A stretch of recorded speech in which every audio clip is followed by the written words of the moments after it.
पुओ और झील केबे भी सेम हो पाए बुझिपार एक्चुअली मो अधघंटा है हसी कौन जानते ना मुझे आसला गोटे तुम स्टोरी कौच पुओटे झीटे बुझिपार से पुओटा पाखापाखि 3 वर्ष पर देखिली बुझिपार रोड्रे आउ से झीटा तो प्राय मास 2-3 थर देखे बुझिपार एक्चुअली कौन दी जन स्टोरी कौन फास्ट पुओटा स्टोरी झीटा स्टोरी कह पुओटा स्टोरी कौन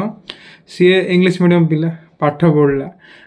गोटे बापा बहुत पैसा अच्छी कॉलेज कला कॉलेज जे समय पाठ न पढ़ी very good at communication skills बुझिपार पाठ न पढ़ी टुकी धंदा कला नो डाउट सी मैक्सिमम एंजॉय कर बुझिपार मैक्सिमम 1-2-3-4 केतटा पटै तो हिसाब नहीं है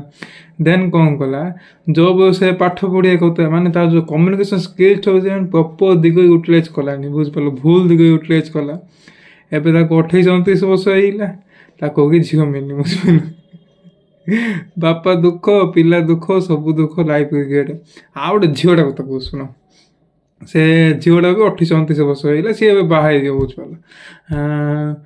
कौन कथा कहते हाँ झीटा कथा शुण से झीटा गोटे गाँव झीटा बुझिपार आ गोटे इंस्टीट्यूशन रहा बुझिपार कौन ता फैमिली बहुत गरीब है बुझिपार से झीटा कौन बहुत सुंदर है सी मान स्टूडेंट मान फसे फसे भाई जान तो सुंदर झील देखिले तो जीएल फसीगला बुझिपार माने तार माने सी माने एज कम्प्लीमेंट नापी माने पिला यूटिलाइज कला सी केते कौन कह बुझिपार सब कर देछि एबे 28 एबे तो रिसेंटली बाग माने आग मास बाग कर बुझिपार तो से झील भी माने बढ़िया और धनी कहे पाऊँ बुझिपार एटू शिक्षा कौन मिलला झील मैंने काम करंतु कि न करंतु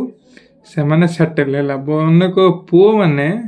काम करा पड़ो मसक 1,00,000 आने पड़ो बुझिपार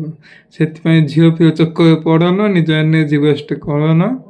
काम कर पैसा कम बापा माँ को सब साथी एति मन गीत तुम ना जदि मर्जी बोले किए पेटे पड़ो बापा माँ तुम चिंता कर सिंपल।